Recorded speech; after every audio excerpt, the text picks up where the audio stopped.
Hello guys, welcome back to the channel Taxment. आज हम discuss करने वाले हैं जीएसटी के बारे में। जीएसटी में जो बेसिक पॉइंट होती है, एक तरीके का बेसिकली ये जीएसटी का कोर्स होगा आपका मेरे चैनल पे, जिसके थ्रू आप अपनी जीएसटी की बेसिक नॉलेज ले सकते हैं। ठीक है। हम सबसे पहले जानेंगे कि जीएसटी होता क्या है। इस वाले वीडियो में हम इंट्रोडक्शन जानेंगे उसका। ठीक है। इसमें बेसिकली है क्या क्या, हम देखते हैं एक बार को। ठीक है। इसमें हम टैक्सेशन का स्ट्रक्चर जानेंगे, इंडिया में importance of tax in India जानेंगे, प्रोग्रेसिव रिग्रेसिव टैक्स स्ट्रक्चर क्या होता है, टाइमलाइन जीएसटी क्या होता है, कॉन्सेप्ट जीएसटी का क्या है, ऑनलाइन पोर्टल कैसे काम करती है जीएसटी को, जीएसटी काउंसिल क्या होता है। ठीक है। पहले हम यहाँ पे देखते हैं कि टैक्स क्या होता है। Let's start. सो गवर्नमेंट जो है ना इंडिया की, किसी भी स्टेट की, किसी भी कंट्री की जो गवर्नमेंट होती है, वो क्या करती है, वो इंक्रीज़ करती है वेलफेयर करने के लिए, कंट्री के लिए, डेवलपमेंट की नीड्स के लिए, कंट्री के नीड्स के लिए। यानी कि अगर कोई भी कंट्री है, जैसे सपोज इंडिया है, तो इंडिया में कोई भी इंफ्रास्ट्रक्चर डेवलपमेंट होगा, किसी तरह का पब्लिक के ऊपर खर्च करना है, अगर इकोनॉमी को डेवलप करना है, इन सब ऑब्लिगेशंस को पूरी करने के लिए गवर्नमेंट क्या करती है, टैक्स कलेक्ट करती है। ठीक है। और ये टैक्स कौन कलेक्ट करती है, गवर्नमेंट करती है। किससे कलेक्ट करती है, इंडिया के सिटीजन से, यानी कि हर एक कंट्री के सिटीजन से कलेक्ट करती है, और उसके थ्रू ही इंफ्रास्ट्रक्चर डेवलपमेंट वगैरह कर सकती है। क्योंकि गवर्नमेंट के पास तो खुद का पैसा नहीं होता ना, वो अपने पॉकेट से तो निकाल कर नहीं करेगी, आपके लिए बिल्डिंग्स बनाएगी, मेट्रो बनाएगी, रेलवे बनाएगी। वो सारी चीज़ें कहाँ से आएगी, वो सारी चीज़ें आप जो टैक्स पे करते हैं उसके थ्रू ही बनती है। ठीक है।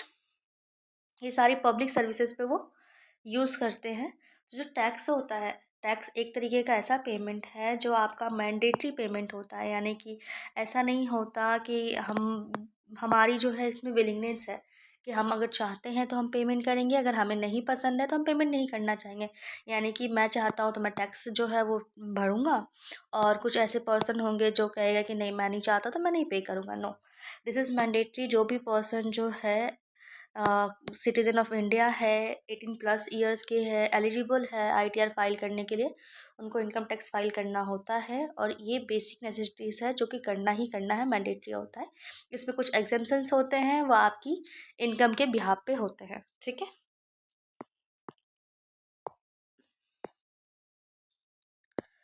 अब हम देखेंगे कि इंडिया का टैक्स मॉडल जो है वो किस तरीके से काम करता है। ठीक है। इंडिया का जो टैक्स मॉडल है, ये आपका अगर थ्योरी पेपर सीए वगैरह का दे रहे होंगे, फाउंडेशन पेपर वगैरह, उसमें ये क्वेश्चंस पूछे जाते हैं कि जो टैक्स मॉडल इंडिया का वो कौन सा है। तो ड्यूल टैक्सेशन है। कहीं पे एक सिंगल टैक्सेशन होता है और ड्यूल टैक्सेशन अपने इंडिया कंट्री में है। क्यों? क्योंकि जो टैक्स हम पे करते हैं वो टू गवर्निंग बॉडीज़ है, उसके थ्रू वो कलेक्ट की जाती है। हमारे यहाँ सेंट्रल गवर्नमेंट भी है और हमारे यहाँ स्टेट गवर्नमेंट भी है। आप सभी को पता है कि ये अगर पूरी हमारी कंट्री है, ठीक है सपोज़, तो इस कंट्री में जो है डिफरेंट हमारे 28 29 जितने भी स्टेट्स है, इस पूरी हर एक स्टेट का कोई एक चीफ मिनिस्टर या गवर्नर होता है जो अपने रूल्स एंड रेगुलेशन करेगा, और इन सब को गवर्न करने के लिए भी एक हम सेंट्रल गवर्नमेंट बिठाते हैं, जो कि हमारा प्राइम मिनिस्टर और प्रेसिडेंट होते हैं हमारे। ठीक है। सो कुछ टैक्स जो कलेक्ट करने की अथॉरिटी हम स्टेट को देते हैं, कुछ टैक्स कलेक्ट करने की अथॉरिटी हम सेंट्रल गवर्नमेंट को देते हैं। तो इसी वजह से हमारे यहाँ ड्यूल टैक्सेशन का मॉडल है, जिसमें कि सेंट्रल गवर्नमेंट और स्टेट गवर्नमेंट दोनों ही टैक्स कलेक्ट करेगी। ऐसा क्यों होता है, आप सभी के माइंड में क्वेश्चन आएगा। तो आप सभी को पता है कि जो पॉलिटिकल पार्टीज़ होती है वो डिफरेंट होती है। अभी कुछ बीजेपी हो जाती है, कुछ कांग्रेस हो गई। डिफरेंट डिफरेंट आपकी जो है पार्टीज़ होती है। तो ये तो ज़रूरी नहीं है ना कि स्टेट गवर्नमेंट में जो पार्टी आपने सेलेक्ट की है, जो गवर्न कर रही है, वो सेंट्रल गवर्नमेंट सेंट्रल लेवल पे भी गवर्न करे। ऐसा नहीं होता है। हो सकता है कि दोनों अलग हो। यहाँ पे अगर स्टेट में बीजेपी कर रही है तो सेंट्रल में कांग्रेस कर रही हो। इस वजह से फिर कॉन्फ्लिक्ट ना हो, इसलिए क्या किया जाता है कि हर एक स्टेट में जो भी गवर्नमेंट है वो टैक्स कलेक्ट करेगी, और जो सेंट्रल गवर्नमेंट है वो भी टैक्स कलेक्ट करेगी। तो अब आपके माइंड में क्वेश्चन आएगा कि अरे ये तो फिर आपके साथ चीटिंग हो गई, क्योंकि आपको डबल डबल पे करना पड़ेगा। ये कैसे पता चलेगा कि कौन सा टैक्स किसको पे करना है। तो ये जो है हमारे कॉन्स्टिट्यूशन ऑफ इंडिया जो हमारी है, उसमें क्लियरली लिखा हुआ है कि कौन सा टैक्स कलेक्ट करने की पावर किसको दी गई है। इसके लिए हमारे 3 लिस्ट होते हैं। 3 लिस्ट है हमारी, list 1 union list, list 2 state list और लिस्ट 3 कंकरेंट लिस्ट। अब लिस्ट 1 में क्या होता है, जो भी मैटर जो है जो सेंट्रल गवर्नमेंट के थ्रू लेजिस्लेट की जाती है उन सभी का विवरण जो है वो लिस्ट 1 में होता है, यानी जो सेंट्रल गवर्नमेंट हैंडल करेगी उन सब की डिटेल्स जानकारी हमें कहाँ मिलती है, लिस्ट 1 में मिलती है। इसमें कौन कौन सा टैक्स कलेक्ट करने की अथॉरिटी होती है सेंट्रल गवर्नमेंट को, इनकम टैक्स। जो आप ITR फाइल करते हैं वो स्टेट के पास नहीं, गवर्नमेंट सेंट्रल गवर्नमेंट के पास जाती है।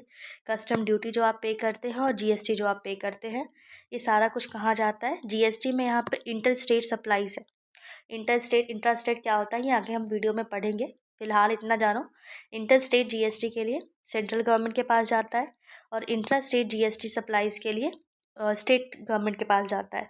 स्टेट गवर्नमेंट कौन सी टैक्स कलेक्ट करेगी, जो आपकी स्टेट के अंदर एक्साइज होती है, स्टाम्प ड्यूटी होती है, और GST इंट्रा स्टेट का होता है वो।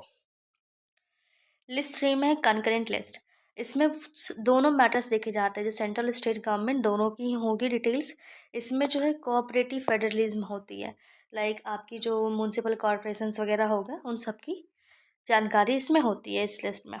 तो ये जो फ्रेमवर्क है, ये क्लियर डिवीज़न ऑलरेडी करके रखा हुआ है ताकि कोऑर्डिनेशंस जो है बना रहे स्टेट और सेंट्रल के बीच में, और इंडिया का जो टैक्स स्ट्रक्चर है वो बिल्कुल डायनेमिक और सही से काम करे। सो ये जो है, ये हमारा इंट्रोडक्शन है GST के बारे में, पार्ट 1 के बारे में। सेकेंड पार्ट आप जो है वो कल आएगी। सो अगर आपको वीडियो अच्छी लगती लाइक से सब्सक्राइब करें टैक्समिट चैनल को। और अगर आप में से कोई ऐसे पर्सन हैं जो ITR फाइल करवाना चाह रहे हैं, GST फाइल करवाना चाह रहे हैं, TDS फाइल करवाना चाह रहे हैं, इन सब में से किसी की भी इन्फॉर्मेशन चाहिए तो आप मिनिमम प्राइस पे ये करवा सकते हैं हमारी टीम के थ्रू। मैं यहाँ पे उनका डिटेल्स अटैच कर दूँगी, आप उनको कांटेक्ट कर लें और वो आपको जो है आगे का प्रोसेस बता देंगे। ठीक है, मिलता है नेक्स्ट वीडियो में, तब तक के लिए टेक केयर, बाय बाय।